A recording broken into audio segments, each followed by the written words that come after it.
And welcome to the GameFace SFNL Division 1 Netball show. How are you, Hugh? I'm well. How's your wing? Yeah, it's good. Just thought I'd have another cast to mix it all up a bit. I think it's all done for show. Yeah, pretty much. Pretty much. Some really exciting news with St Paul's having an amazing win on the weekend and hitting the winners list. And they were fantastic. Yeah. They were fabulous. And also very close in the top goal tallying scores. And as always, thank you to our sponsors, Bendigo Bank Caulfield Park, Swiv's Locker and 1111 Fitness. And thank you for your support, guys.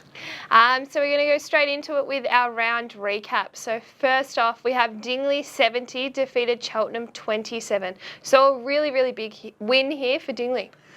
Very big win for Dingley. Cheltenham had probably 5 of their top 7 players out, which you don't need when you're playing against Dingley. They are ruthless, this side. They just do not take any prisoners, and I think they've taken their early exit from last year very, very personally. I don't think they're going to consider themselves redeemed unless they win the Premiership with as fewer losses as possible on the way. Yeah, and it will be interesting to see how Cheltenham go in the coming rounds, taking that big loss. Caulfield 33 defeated by St Paul's 54. So a really, really big win here for St Paul's, and I think it shows how much they've grown with them. Last time Caulfield and St Paul's facing each other, Caulfield won by 1. So just showing the growth there. St Paul's really showed that they meant business and they wanted this win right from the jump.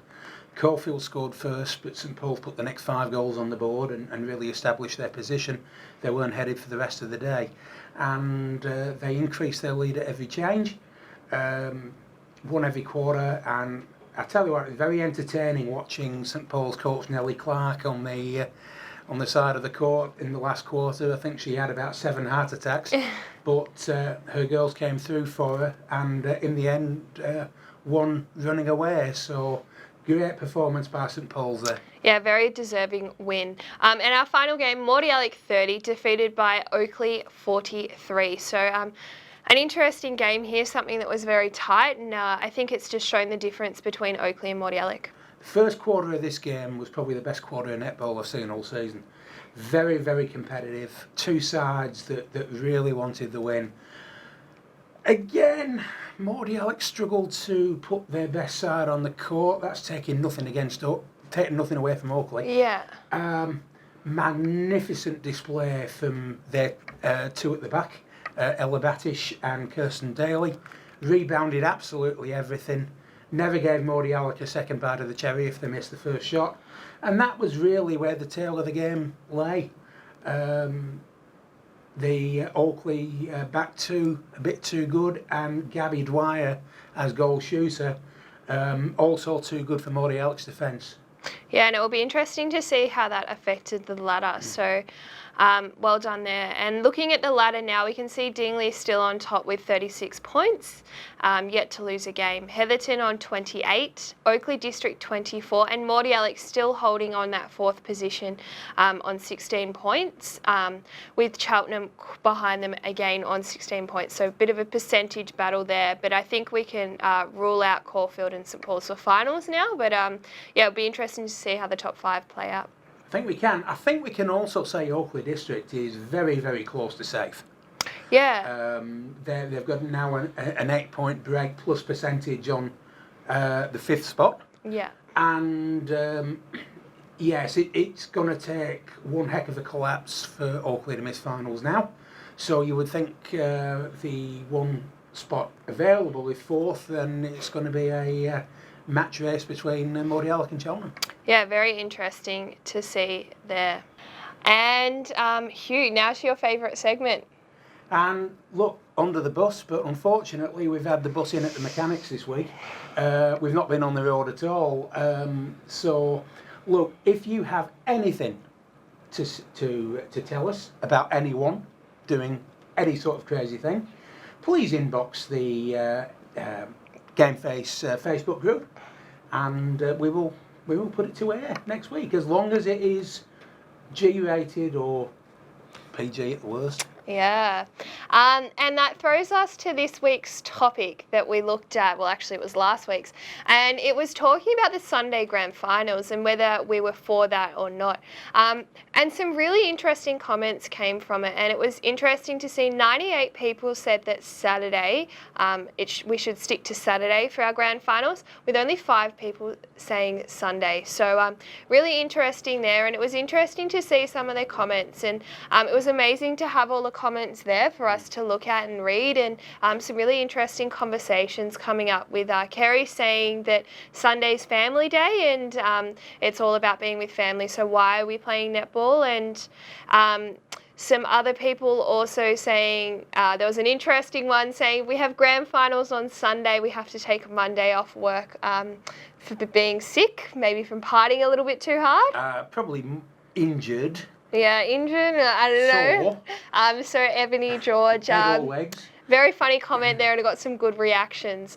And also, we had some other funny comments and some really worthwhile comments. So make sure you're getting involved there. It's really good conversation to have, and it's interesting to see how that's affecting the headquarters at the league. So, well, I do have some news on that, Mac. Yeah. Because I spoke to Sue Kimber at some length last Saturday morning about this. Firstly, the grand finals this year will be on Sunday, August 25. Now that's been locked in for quite some time, so it's something that they can't move. But for next year and moving forward, they certainly are looking at Saturday grand finals. Originally, the grand finals were put on Sunday to give netball exposure where it wouldn't be competing with the football. Basically, I think we've outgrown that, to be honest. And as a lot of people have said, we play on Saturdays all year. Why do we have the grand final on a Sunday? It makes little sense. And I can appreciate that. One thing I will tell you this year about grand finals is, as we hinted at last week, Division 1 will be played in a standalone time slot. The league have hired a temporary grandstand to put in at the Dingley courts for the day, which will be, the main court will be in the middle of the complex, and the grandstand will go along one of the adjoining courts, which has seating for around about 180 people. Also plenty of standing room around the courts for anyone else who wants to watch. So I think that's a great initiative from the league, personally. Certainly trying something different and really giving that stadium atmosphere. So I really applaud the league on that one. The actual configuration of the time slots is being worked out as we speak. There is consideration being given to having 4 time slots on the day.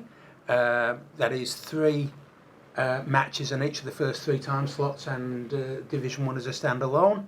It might still only be the 3 time slots, so that'll be 5 grand finals in the first and 4 in the second, or vice versa. Yeah, so it'll be interesting to see how that all out plays. But and interesting and great to have everyone's input there, because we really want to put that pressure on the league and get some voice in what's happening. But from our comments and thinking about it, actually, Emma Barry brought up a really good point. How come we only have the top 4 sides playing finals when we have some really big divisions with 10 to 12 teams? And looking at it, we're one of the only footy netball competitions that only have top 4 in finals. Majority are top 5. So our question this week is, should the final series be the top 5? Or should it remain as the top 4? Now, we understand that some divisions are smaller, but I guess let's just see what everyone's thoughts are on this, and really make sure you're commenting on it and telling us your thoughts on why. I think that's really powerful, and it gives us some more power to take it back to the league with some voice there. So make sure you're jumping on the SFNL Netball group and vote for your thoughts, and make sure you're commenting there as well. This will be an interesting one. I think this will be a bit closer than a lot of our polls have been, personally. Top 5, the way you configure it lends itself to a 4-week final series instead of a 3-week final series that we have already. Yeah. So that's going to take a bit of logistical working out.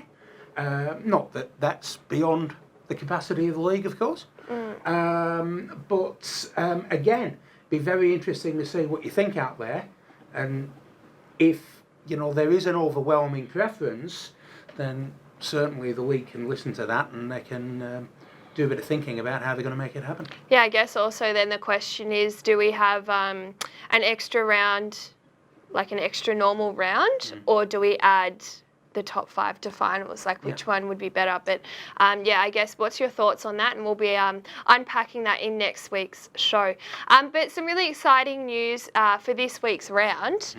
This week's round is Pride Round. So we're celebrating diversity and inclusion, which is something that is a real core value of SFNL, and especially in our netball groups. And we really want to celebrate this and know that everyone's accepted in our community. We do. It's a very important concept, and it's something that society in general becomes more and more aware of as years go through.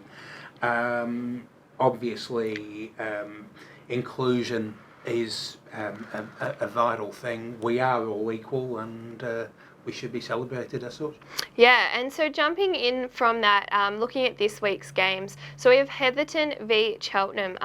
I think from Cheltenham's performance last week and how Heatherton have been going, this is pretty clear in my eyes which way it's going to swing. So I'm going to back Heatherton, but it will be interesting to see how Cheltenham come out. I don't think it's as clear as what you think it might be, Mac. Yeah. I'll still tip Heatherton, but I'm willing to forgive Cheltenham that run last week. As I say, they had a lot of players out. Some will still be out for the next couple of weeks, but they'll get some back as well. So, look, Heatherton for me, but not by any fancy score.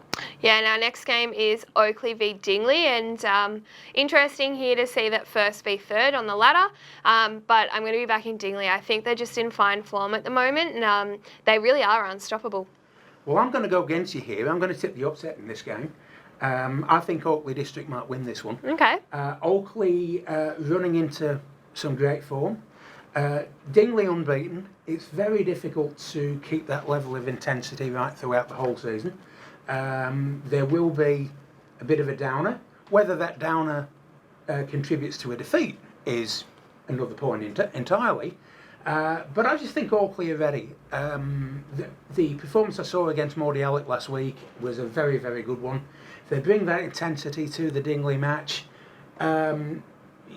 anything's possible, and I'll tip Oakley. All right, interesting there. And our final game is St Paul's v Mordialloc, and I think a really interesting game here, and potentially the game of the round with St Paul's having such a big win last week and Mordialloc coming off a loss again. I think what each team brings, their lineup will really impact this game, and I think it could go either way. This will be close, but too much at stake for Mordialloc to drop this one. Yeah. Mordialloc will win. Yeah, I'm also going to back Mordialloc there, and Caulfield with the bye. So looking at our leaderboard for tips here, I'm still just one in front, so it'll be interesting to see how Oakley and Dingley's game happens, because that could really impact our leaderboard. It could well do. Yeah. And that's the end for this week's show. And remember, this week is Pride Round, so please make sure you're supporting the cause. Wear some colourful shoelaces or socks or something that you might have. But just before you wrap up, we did hint at it earlier in the show. Yeah. But goal shooting tallies. Renee Derenboglu on top at 224. Sophie O'Shea just behind on 221. Gabby Dwyer, Monique Lenahan Mustafa from Dingley, 214. It's close. It is really close. So I think the games on the weekend will really impact that. They will indeed. Yeah. So get around Pride Round. Make sure you're supporting that cause. But make sure you're jumping into the comments from the show. Look at the poll and really make sure you're having a voice and say in what's potentially changing around the league. And as always, a massive thank you to our sponsors, Bendigo Bank Caulfield Park, 1111 Fitness and Swibs Locker. And remember, man, Get your game face on.